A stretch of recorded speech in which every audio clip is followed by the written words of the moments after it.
ուզում եմ նաև խոսել այն մասին, թե ինչն է արվել վատ իմ կարծիքով եւ իմ տպավորությամբ, որը իհարկե վերջին շրջանում որոշակի աշխատանքներ, ինտենսիվ աշխատանքներ սկսել է արվել, բայց ցավոք սրտի պետք է արձանագրել, որ վարչական շրջանների մեր կատարած աշխատանքից ես դժգոհ եմ մի քանի պատճառներով։ Առաջին հերթին իմ կարծիքով մենք բավարար չափով ջանք չենք գործադրել, որպեսզի մասնավոր տնտեսվարողները, ովքեր ունեն պարտականություն, իրենց դիմացի հատվածներում ձնամաքրման աշխատանքներ իրականացնելու համար այդ աշխատանքների մասին տեղեկացված լինեն։ Ինչի չենք կատարել, ինչն է հիմքը, որ կարող եմ սա պնդել, որովհետև մենք ունենք վարչական շրջաններ, ովքեր որ բացարձակապես որևէ վարչական տուգանք այս հոդվածով չեն գրել այս շրջանում։ Դրանք 4-5-ն են։ Եվ չկա դրան բացատրություն։ Կիևյան փողոցից 2 օր առաջ եղբորս հետ դուրս եմ գալիս իրենց շքամուտքից, այդտեղի խանութի տերը մաքրում է դիմացի հատվածը եւ ինձ ասում է ինձ սրա համար փող պետք է տաք։ Այսինքն այդ մարդը չգիտի, որ ինքը պարտավոր է դա անել։ Ավականու որոշմամբ մասնավոր տնտեսվարողները, ովքեր որ առաջնային գծում ունեն օբյեկտներ,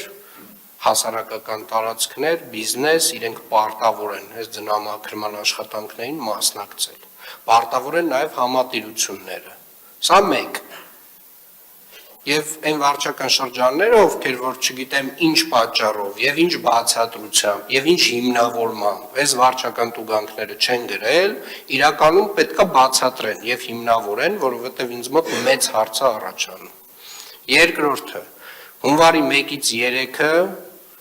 եթե ոչ 31-ից, մեր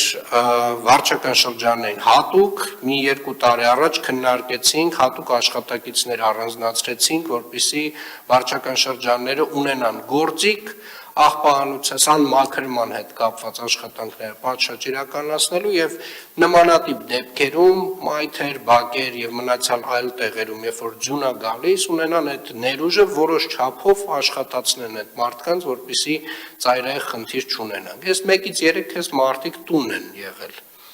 Նոր տարի էին անում։ Հասկանում եմ իհարկե, դա էլ է մոտեցում, բայց այն մոտեցումը չի, որի մասին ես խոսել եմ տարվա վերջին։ Ես հատուկ շեշտել եմ, հարգելի գործընկերներ, որ մենք ունենք ձյուն, դեռ դեկտեմբերի վերջին եմ խոսել դրա մասին, եւ պետք է աշխատենք 24/7 ռեժիմով, ինչպես աշխատել է ԵԱՍՄ հիմնարկը։ Սա 2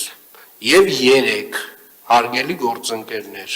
դուք ունեք մոտավորապես հանրագումարով 300 աշխատակիցներ, ովքեր որ պետք է զբաղված լինեն տարատեսակ վարչական խախտումներ արձանագրելով, եւ այդ արձանագրությունների թվերը, երբ որ ես հանում եմ, ձեր 300 աշխատակիցների, համեմատում եմ օրինակ նույն հասարակական կարգի կամ քաղաքաշինության եւ հողի վերահսկողության աշխատակիցների քանակը, այսինքն մարդ վարչական իրավախախտման արձանագրություն խայտառակ թվեր են դուրս գալիս։ Ուղղակի խայտառակ թվեր են դուրս գալիս։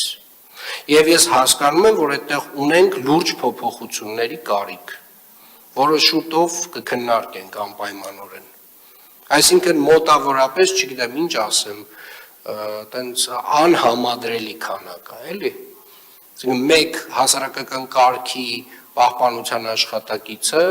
միջինացված, ասենք անգամներով, տասնյակ անգամներով ավել վարչական իրավախախտումը արձանագրում, քան մեր վարչական շրջանի համապատասխան նույն աշխատակիցը։ Լավամարդ դուրս գալը լավ բան չի։ Այդ վարչական տուգանքները հենց այնպես չեն գրվում։ Այդ վարչական տուգանքը նրա համար է, որ այդ խանութի տերը իմանա, որ դա իր պատասխանատվությունն է։ Այդ վարչական տուգանքը դրա համար է։ Որովհետև ինքը պարտավոր չի այս գործակարգ հավարականը լսել, բայց ինքը պարտավոր է ավականու որոշումը կատարել։ Պարոն Կարոյան, ինձ թվում է մենք տեխնիկայի հավելյալ կարիք այնուամենայնիվ ունենալու ենք, խնդրում եմ մի հատ գույքագրել վերջնական ինչ քանակ ինչ ծավալի տեխնիկա է մեզ պետք, ունիվերսալ տեխնիկա հավելյալ, որը որ կսպասարկի մեր վարչական բոլոր շրջանները նմանատիպ դեպքերում, բայց նաև կիրականացնի սանմաքրման աշխատանքներ։